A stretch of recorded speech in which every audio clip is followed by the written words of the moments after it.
Welcome to the Madness and Grace podcast, where we explore the connection between mental health and faith. I'm Dr. Matthew Stanford, neuroscientist, author, and mental health advocate. And I'm Dr. Madeline Stiers, therapist and trauma researcher. We're so glad you're joining us today. Each week, we have authentic conversations about personal stories, we share professional insights, and explore the meaningful ways faith can influence mental well-being. Whether you're seeking comfort, understanding, or simply a new perspective, we're here to journey with you. Thanks for tuning in. Now let's dive into today's conversation. Hello and welcome to this episode of the Madness and Grace podcast, where we have conversations around mental health and faith. Today our topic is going to be the power of forgiveness in mental health. And so this is a topic that I've run across quite a bit over the years in my work with mental health, particularly in the context of faith communities, because forgiveness is such an important part of our faith, but it's also a very important part of mental health. So, Manny, maybe you could just give us some thoughts on what you've seen in the clinical environment in relationship to forgiveness, just to kind of kick us off. Yeah, I think one of the biggest things that when we're working with clients, and really this goes for anybody just at all, is really trying to understand what forgiveness is. I think it's one of those words we kind of throw around, just like boundaries. Like we say these words all the time, but what is forgiveness? And how do we work towards actually developing the skill to be able to forgive ourselves and forgive others. So, I mean, when I think about forgiveness, I think about forgiveness as, I think people think it's like an emotion or like this kind of ability to say, oh, well, what happened didn't matter, and I forgive your actions because I'm just going to move past it like it didn't happen or it doesn't matter. And that's not actually true. Forgiveness isn't an emotion. It's not like a lack of emotion. Forgiveness is an act. It's a decision that you make to let go of anger or resentment when someone has wronged you or done something to harm you or hurt you or upset you. And I think from a Christian perspective, it reflects God's grace and mercy, right? And how we are working Absolutely. To be Christ-like. Do you have anything to add about what forgiveness actually is? Yeah, I think you make a good point there. I think that really when we're talking about forgiveness kind of and if you want to put it in kind of a secular context, it doesn't have that kind of two sides to it. I think when you look at the verses in the Bible related to forgiveness, I mean, something like Ephesians 4:32, be kind and compassionate to one another. Be kind and compassionate to one another, forgiving each other, just as in Christ God forgave you. But virtually every verse where we're commanded to forgive others, Matthew 6:14 and 15, 1 John 1:9, Luke 6:37. I mean, it really always is this kind of like, we forgive others and God forgives us. And really, it's this thought of God has forgiven us and done this incredible thing for us. And out of that gratitude and that release, we're able to forgive others. And so there's this reciprocal type of thing. So from a faith perspective, I mean, that's the context. And I wrote down, well, like biblical forgiveness is releasing someone from the moral debt they owe you because you yourself have been released from the debt you owed God. And so the thought is this idea of releasing the person from the debt that they owe you as a result of what they did to you. And now you can put that into a secular context too. You can just simply say that's forgiveness. Forgiveness would be, I'm going to no longer require or ruminate on the debt that's required for you. And that debt, if you think about it from a debt perspective, I mean, let's say somebody wronged you in whatever way that is, it might be the debt they owe you is an apology, or a debt they owe you is payback for whatever they stole from you or whatever. Or it might be put in the context of they need to take on punishment because of what they did to you, or vengeance. You need to be able to have an opportunity for vengeance. And what you're saying is, I'm not going to require that. Right. What you're not saying, and I think this is probably what we're going to talk about most of the time on this, particularly from a clinical perspective, is what you're not saying is that did not hurt me, or that did not damage me in some way. You're also not saying that I'm going to never remember what you did to me. I'm going to forget it. And what you did doesn't matter in any way. All you're doing is you're saying, I'm no longer going to require you. And it doesn't necessarily, and we can talk about this as well, doesn't necessarily mean that you're going to say that to the person. Correct. You certainly can forgive a person and never engage them. I've also heard things like, well, I'm ready to forgive them when they're ready to say they're sorry. I'll forgive them when they sincerely apologize to me. But again, I don't think that's, if we're talking about it from a faith perspective, I don't think that's what we're being called to. I think we're being called to forgive. I mean, God forgave us when we weren't willing to apologize for what we did, So I think there's a lot there. I think probably most of the examples that I'll give are kind of extreme examples I've run into over the years where someone was, in a sense, almost forced to try to forgive someone because they thought that was the organization or the group that they were associated with thought that was what was supposed to be done from a faith perspective. So you wronged, you forgive. And so, Right. And then I think also, how does forgiveness look in the clinical setting? People come in and they've been hurt, shamed, stigmatized, damaged, right or Yeah. wrong. And I mean, that's really the struggle to forgive is what we see. Forgiveness isn't an issue if you know how to actually forgive someone and accept that there may be information that you'll never get. You may never get an apology. You may never get that, quote, closure that people often look for, or some sort of vindication outcome, right? When an individual gets stuck on getting something from that other person, forgiveness is hard to come by because it's then not a conscious decision that you're making internally. It's dependent upon another person's behavior, and we can't control that, right? So helping someone understand that forgiveness is a choice. Absolutely. It is a choice that you make over and over again, oftentimes. So you release the burden and bitterness that weighs heavy on your heart and on your shoulders, right? Because when you're angry and upset someone's wronged you, it's heavy. And if you've ever experienced true forgiveness, you really do feel this kind of like weight. And some people say they get that through, there's lots of ways that we'll talk about in a bit, but that bitterness or that anger, if that's still there, then you have to question, have I really forgiven this person, or am I expecting something in return? Well, you're still expecting the debt. The debt, exactly. In some way to be paid. I mean, that's what it is.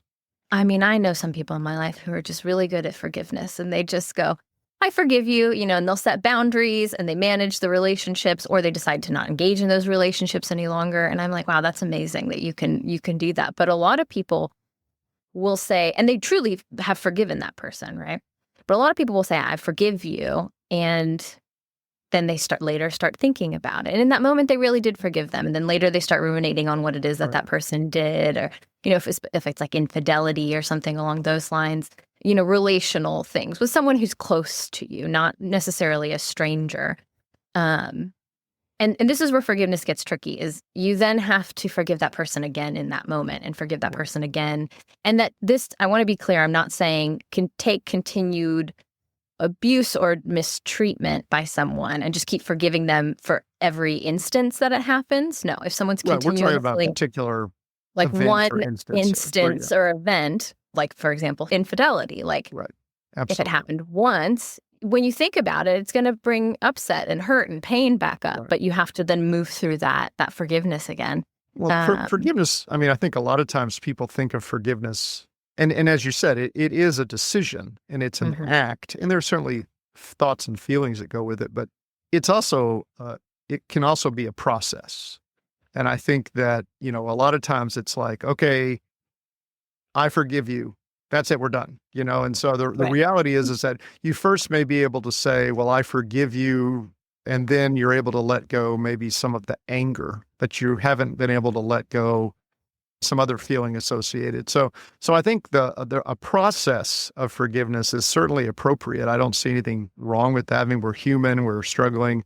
I think another issue I run into quite a bit is this idea that people of faith, they kind of either decide or unconsciously believe that they're supposed to be able to forgive the way God forgives, which is, I'm going to forgive you, and then I'm never going to remember it ever again.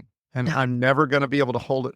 The Bible tells us that God, he forgives us and he never remembers it. Like he literally never remembers it. And so, which is a great, comfort to us. We know, and that we're told that because that means he's never going to hold it against us ever again. But that's not how we are. We don't have that ability to self-limit ourselves. And so I think that when you forgive someone, and which is a huge step, just to even be able to say it, even to yourself, and then later the feelings come back up or the pain or whatever, to stop and say, okay, well, where am I in this process? And I'm human. I was hurt, and really depends on what was done to you. I mean, again, I don't want to only use extreme examples, but, probably the most extreme example I ever ran into was a church where a young adolescent was abused by a church staff member, sexually abused, and then was basically forced by the parents and the other staff, the leadership of the church, to openly forgive this person for doing what they had done, because that's what God calls us to do, is to forgive. I mean, that's just traumatizing in its own right, and Yeah. so the thing is that, I think this can go to extremes, and that's a clear extreme example. But I also think people should understand that one of the reasons I think there's this kind of reciprocal aspect in the scriptures of, you forgive and God forgives you type of thing, is Yeah. that there's a reminder there that really forgiveness is kind of outside our fallen nature. We're not forgiving people. And we want justice and fairness, and I want my part, and you hurt me and I'm going to hurt you. And that actually might be fair. It might be fair that if you Right. hurt me, that I should be given an opportunity to hurt you. But what we're being called to is to do something that's kind of contrary to our nature. And so only in Christ, as Paul says there in Ephesians, are we actually able to offer that. And I think that's where we have to say, okay, I'm not going to just keep trying to feel this through myself. It's never going to feel good that in quote unquote, I let this guy off the hook, which Mhm. I'll hear that a lot. It's going to be like, okay, why am I forgiving this person? How am I forgiving this person? I'm only going to be able to forgive them because I've been forgiven, and I'm going to draw strength from that. Yes, I was wronged, but I've wronged others, and I wronged God, and I'm going to step back and I'm going to say, you know what? I don't require you to pay your debt. That's all I'm saying.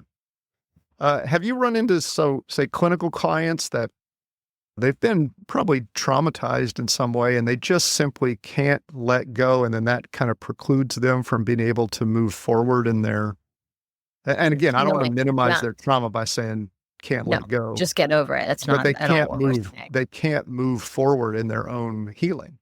It hinders you. I mean, the inability to forgive. And forgiving is not forgetting, and it's not, like you said, letting someone off the hook. It doesn't mean you ever have to engage with that person again. But the inability to forgive, or choosing not to. Some people say, I will never forgive that person. They're intentionally. That's a choice that you get to make. You have free will to do that. And I have seen it really eat people up, because the bitterness and the resentment, those are hard emotions to hold on in your heart every day. And it really can weigh on someone. And I think the fallacy that comes up is that forgiving someone who has done something egregious is saying that what they've done is okay and permissible. And that's not the case. But I think where people get stuck is feeling like, if I do forgive them, then I've given them permission. Right. Like, I think you're I've right. said that it's okay. And it's not true. You can forgive someone and still say what you did was absolutely inappropriate. Right. And it hurt me. And it hurt me. I'm And hurt I may because of that. and I may choose to never speak to you again because of that. So here are some things to think about. These are some of the things that I walk people through on, like, what forgiveness is. So first, talking about how it's a choice, like understanding what that is, whether that's from a secular or Christian perspective, right? We've talked a little bit about that. Praying about it, praying, like, what is this going to look like? Where do you need some strength? What is this mercy going to look like in your heart if you're a praying person? You have to figure out what it is that you're forgiving, because if oftentimes situations are very messy, so it's not this whole big forgiveness thing, right? Like, walk through and figure out what it is specifically that you're forgiving, either yourself or another person for. remember all the times that you've been forgiven, right? So think about, we're not perfect. We've obviously done things that have hurt other people, whether intentional or not. And all of the times that people that you love and care about have forgiven you and what that looked like and how good that felt to be given that grace. And then maybe say that you forgive someone, whether you're going to continue that relationship or not. Sometimes you don't speak it to them. Sometimes you do.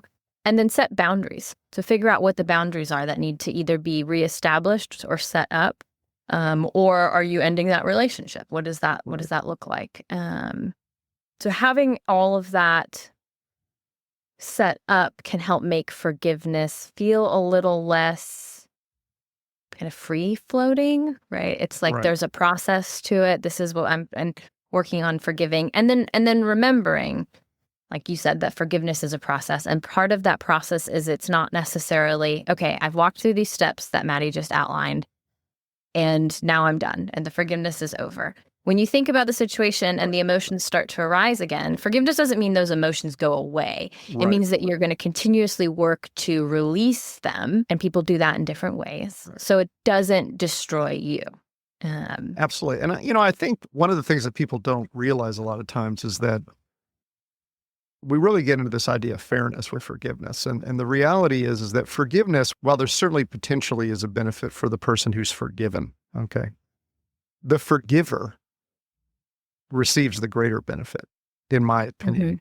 Yeah. Physiologically, they certainly do. I mean, research has demonstrated that when clients are able to forgive a past insult, whatever that might be, physical, spiritual, mental, whatever, they show less depression, they have reduced blood pressure, they're literally more physiologically healthy as a result. And so that's just a fact. And we also know just from a emotional perspective, what's the old, I think it's not really clear who said it, but holding a grudge is like drinking poison and waiting for the other person to die. I mean, it's just, a lack of forgiveness or a lack of, it's really part of the process of moving beyond a trauma. You're trapped. It's got you. You're tied. As long, again, I'm not trying to shame people that are, I haven't gone through the pain you're going through and what's been done to you. So forgiveness looks different for different people, but it is a chain that can attach you forever to the person who traumatized you or abused you or hurt you or whatever it may be. And you not really realize that that's what it is.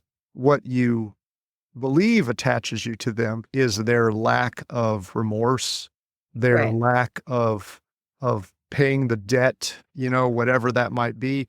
He's never punished the way he should have been punished. And so that's why I can't get beyond this.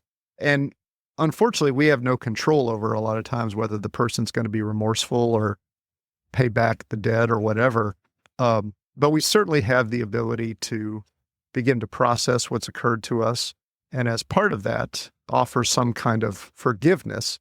And again, it doesn't sound fair because it sounds like, as you said, you're letting them off the hook, but that's not at all what forgiveness is. What you're doing is you're saying, I'm no longer going to be tied to you by negative emotions related to this situation. Doesn't mean I don't hurt. Doesn't mean I don't get angry. Doesn't mean, but whether you're ever punished, whether this ever is made fair, I'm not going to allow that to damage my life. That's the part of it. You may have damaged my life in what you did, but I'm not going to allow that to continue to go on and increase because you're never punished or you never say you're sorry. I hope people hear the distinction there because there is a distinction. I'm not saying they weren't hurt. I'm just saying you won't hurt me anymore moving forward because I'm not able to let this go. Right. So now I'm thinking, we're talking about forgiveness kind of one-sided, right? Like you've done something to me and I'm the expectation of an apology or, this debt being paid, and I'm going to forgive you. And those are obviously situations like that happen and they're extreme cases. But oftentimes, just day-to-day life, you have interpersonal situations with people where someone makes a mistake and you make a mistake also. And the relational rift is small, They may not even have known they hurt you. But both parties have done something quote unquote wrong. Like I've done something to hurt you, you've done something to hurt me. We may have not even realized it. And now I'm telling you what you've done has hurt me. And they say, well, what you did hurt me. Right. So I think I see this a lot with people as well. And it's the blame game kind of thing and an inability to take accountability for. Well, I'm not going to say I'm sorry till you say you're sorry. Right. What came first, the chicken or the egg kind of thing. Tit for tat kind of a thing. Yeah. Yeah. And so being the quote unquote bigger person and owning what you've done, whether you meant to or not, and apologizing is also a relief, oftentimes. Oh, absolutely. I mean, there's a lot of freedom in being able to acknowledge, like, I did that and it hurt you and I'm sorry. Like, I won't put you in that situation again. I'll do my best. Apologizing, being remorseful, doing that is also, it's the other side, as you said, of the coin. The other side. But you also have to be willing to do that with no expectation of receiving anything. And, because what you're trying to do is you're trying to become a forgiver, someone who forgives others, but also when you wrong someone, you're able to say, I did that and I'm sorry. And so, no, we a lot of times have a very bent idea of fairness, and I don't know if you've seen it, but a lot of times I'll see some of the biggest arguments between people interpersonally are some of the most trivial little goofy things that have happened. And then, one just compiles on top of the other, on top of the other, on top of the other. And there may be some legitimate, problems that people should have apologized for or should have forgiven. But at this point, they're so mixed into a bunch of other gunk that it's just really hard sometimes. I think that what we talked about there, we've talked about kind of the extreme where someone's really hurt you and you need to forgive them to let yourself move on. And then I think we've talked a little bit now about this idea of this kind of tit for tat kind of, are you willing to be the bigger person and say, yeah, I'm sorry for what happened? And the day-to-day forgiveness. Yeah. People are not perfect. Like we are absolutely not fallen beings that are going to continuously hurt each other unintentionally. You should expect people to let you down, and you should expect yourself to let other people down within reason. Don't go about the world with like the most negative viewpoint. No, but and I think there's go ahead. Yeah. I mean, if you have healthy relationships in your family, so for example, my family, parents do something, brother does something that may upset me or let me down, we just voice it. And then they go, oh, sorry, I didn't mean to do that. Like, that wasn't my intention. And we're able to move past that. But what we were talking about earlier is that when you have relationships with people and you either never address it, or when you do address it, there's with upset, or the other side's never willing to take any sort of accountability. What you're talking about is it builds up. Absolutely. And these trivial matters then become these huge issues that can completely destroy relationships, right? So forgiveness, we started off talking about it from a grand perspective in these things, but forgiveness is a habit that needs to be practiced absolutely throughout all of your relationship continuously. And that ability to develop it on a smaller level makes it easier to actually implement and practice at a larger, more grand sense. On more than one occasion, an individual that I was working with had what they described as a very negative emotional experience or interaction where someone wronged them. And they had held on to it for years, and it had eaten away at them in addition to the other issues that they had, because the other issues that they had that were unrelated probably were exacerbating this. Mm-hmm. And when they were moved to, sometimes we have people write a letter, or sometimes we have, different things like that. We found out together that the other person had no idea that they had ever hurt them. No. Like, honestly had no idea. And then was tremendously remorseful and sorry. But they had held on to that forever, as this person has wronged me, and how dare they never came and apologized. And they had almost no recollection of the event. And so, again, what I'm talking about is sometimes something is very emotionally salient to us because of other things that are going on, but to the person that did it, it may be virtually meaningless. Not to say that they didn't wrong you, but just didn't even think about it. If you're waiting for an apology, And then you're building that up in your mind that how dare that person, I can't believe they wronged me, and they just push it in my face. They literally may have no idea that they have wronged you. Now, that could be their problem. They just may be so kind of emotionally blunted, they don't even understand what's going on, or they really Sure. might not know what's going on. So communications a lot of times are, it's a real important part of all this. We don't communicate very well. And then on top of that, not that I want to get off on a long discussion of this, but it's very hard to communicate electronically with people and really pick up on emotions. Oh, So I texting. promise you, I'm going to say this, and I'm going to promise you that you're going to say, oh, I've seen that 10 times.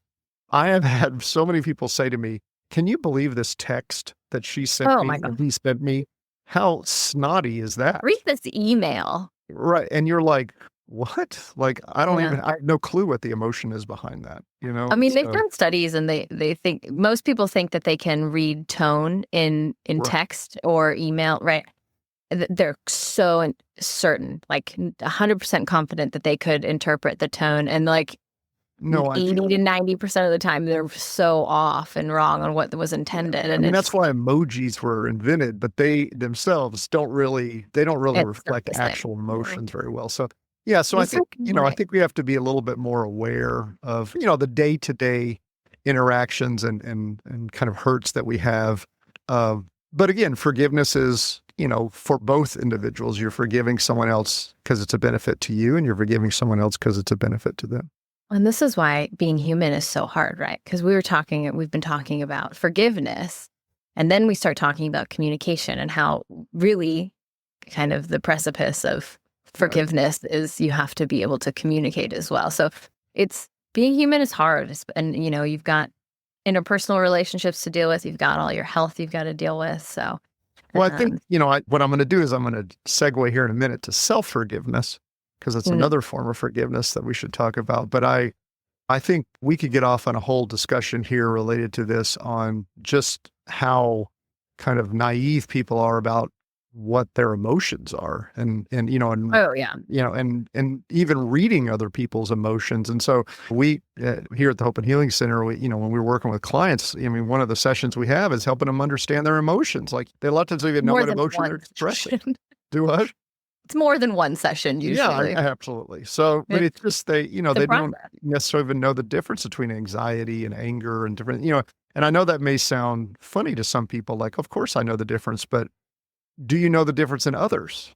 Someone says something to you, which is completely innocuous. It's not a negative statement, but you thought their facial expression said a certain thing. And now a year later, I haven't talked to them since then. I couldn't believe they said that to me, and it was Yeah. meaningless. And so And here we are so- going down a rabbit hole. But I know. Okay. people let's jump don't in. even. Wait, I'm going to say this, and then we'll jump back into Yeah. self-forgiveness. A lot of people struggle to even know the difference between a thought and a feeling. Oh, heck yeah. So I ask that to everyone I work with. I go, tell me the difference between a thought and a feeling. And they're like, Or even right, how they're related.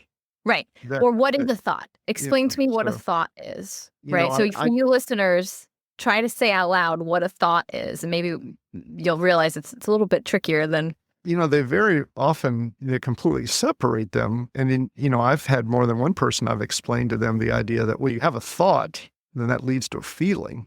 And it can the other way as well. And then they're like, oh, I never thought about that. Well, I mean, of course, that, like, oh, if I'm thinking negatively of something, I have negative feeling, so it's really interesting. Or I may be having a negative emotional experience, and then that causes me to start having a whole set of negative thoughts associated with that. And a lot of times, I think an easy way for people to kind of get that is that when someone has a panic attack, which is the fear system in their brain just runs out of control, they'll oftentimes have great thoughts of doom and gloom and death and dying, even though they know they're not. And they can Right. explain to you they're not. But what I always say is that, when you're having certain feelings, particularly physiological experiences, your brain's going to try to figure something out. So it's the same thing with this. So let's talk about self-forgiveness a little bit with, Well, in the I know context that, is. Go ahead. What? Sorry. Keep I going. know that we have, particularly with a lot of our clients, a lot of people that we work with, they may have done things or believe they've done things or had thoughts or acted in certain ways which they're not very proud of. And they may never receive forgiveness from the person that they wronged or felt they wronged. But they also can't forgive themselves. They can't let themselves off the hook to move forward. And so talk a little bit about what that kind of looks like in a mental health context. I think shame and guilt are two feelings or emotions, which are the same thing, to be aware of when we're talking about self-forgiveness. So guilt is appropriate if you have done something to someone, right? You've done something intentional or unintentional to hurt someone. Feeling guilty about that makes sense. That's what apologizing and asking for forgiveness and then forgiving yourself, that's where that comes in to play. Shame. And people think of shame and guilt as interchangeable, and they're not. Guilt is I've done something wrong. Shame is I am wrong. There's something innately wrong with me, right? And so when we see people struggling to forgive themselves for something that they've done or something that they haven't done, but that may place blame on themselves, there's usually a major shame component that is hindering them from moving through forgiveness with themselves or with someone else. But with themselves, it's usually, well, I am wrong. So there's nothing to forgive because I am just bad. So I don't deserve forgiveness from myself or from anybody else. And that impacts their relationships, their mental health, their physical health. Like we see this like totally just combust and it just becomes this big, big problem. Shame can be really, really detrimental to a person's well-being overall. It can impact their spiritual health because again, if you have this deep-rooted belief that you are bad, like innately evil or damaged, how do you say then, but how does your relationship with God look, right? It's oftentimes not rooted in kind of this forgiveness of sins and that we're talking about and this good, healthy connection that we're all striving towards with God. But it really can hinder that. And you see that then reflected in their earthly relationships as well. You know, and you see in that context, you certainly can get to the idea of someone not receiving forgiveness. Like, for instance, they see themselves as worthless and of no value. And how could God possibly love me in the sense of like, well, I know you say God's forgiven me, but how could he really forgive me? And then that just bleeds over into their own relationships. Like, oh yeah, you know, I really am very sorry that I did that to my sister and I apologize. But even though she said she forgave me, I know she hasn't forgiven me. What a terrible person. Right. And then I'm just a horrible person and I don't deserve forgiveness anyway. And again, that you're right, that just bleeds into everything. And so you tend to find the person who's they're either unwilling to forgive themselves, they're unwilling to accept forgiveness from others because they do see themselves as just horrible and unworthy of forgiveness. And certainly, you know, from a theological perspective, we could certainly say that, yes, we are unworthy of forgiveness from God, but he chose to forgive us. There is a component of it where we are involved in the sense that we have to believe we're forgiven. We have to agree with him that we're forgiven. He's still forgiven us, whether we believe it or not. I mean, it's just that we won't know the benefit of that forgiveness.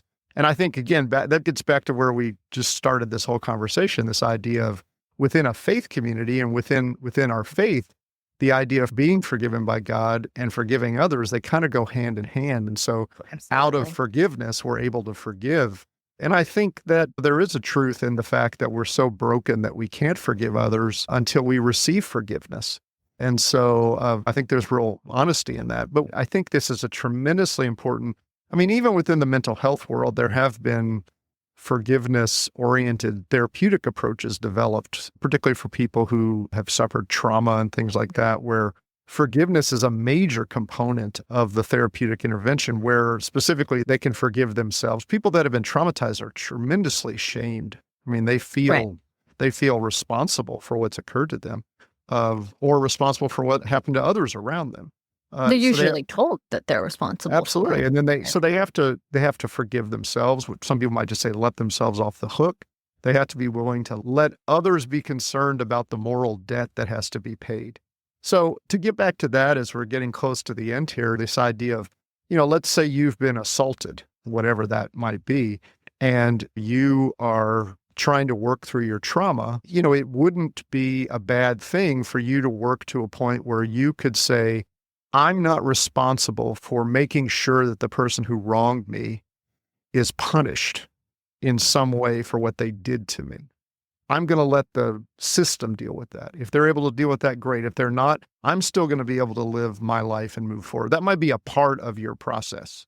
It's not to say they don't deserve to be punished. It doesn't say that there isn't a debt to be paid. It's just that you're not going to ruminate all day, every day, and not allow yourself to heal until that occurs. It's also not to say that that isn't a healing thing for you. If, for instance, let's say you said, I forgive my attacker, and then they catch your attacker and they put him on trial and they put him in prison. It's not a wrong thing for you to go, I'm glad they're in prison. They hurt me.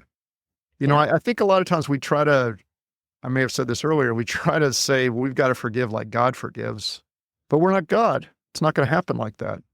So I think we forgive in a process.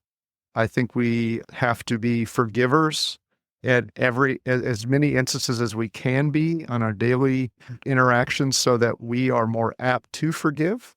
It certainly makes it easier. And I think the other thing on the other side of the coin, I would say is, if you never can forgive anybody else, I don't know that you're going to be able to expect a lot of forgiveness from them. So I think that's something to think about. So why don't you give us some final thoughts on forgiveness and mental health? And I think that was a great summary that you just said. I don't know if I could add much more to it. I really liked what you said a while ago. Out of forgiveness, we can forgive. I think that's a good line to kind of end on. So for all of you out there listening to us, hopefully you got something from today, and we look forward to seeing you next week. See you again. Thanks for joining our conversation on this episode of the Madness and Grace podcast. If you found value in our discussion today, we'd love it if you'd subscribe wherever you listen to podcasts so you never miss an episode. And if you enjoyed what you heard, please consider leaving us a rating and review. It helps others find these important conversations. Sharing this podcast with friends and family members is also a wonderful way to extend hope to those who might be struggling with mental health concerns. We'll be back next time with another candid conversation about madness and grace. See you then.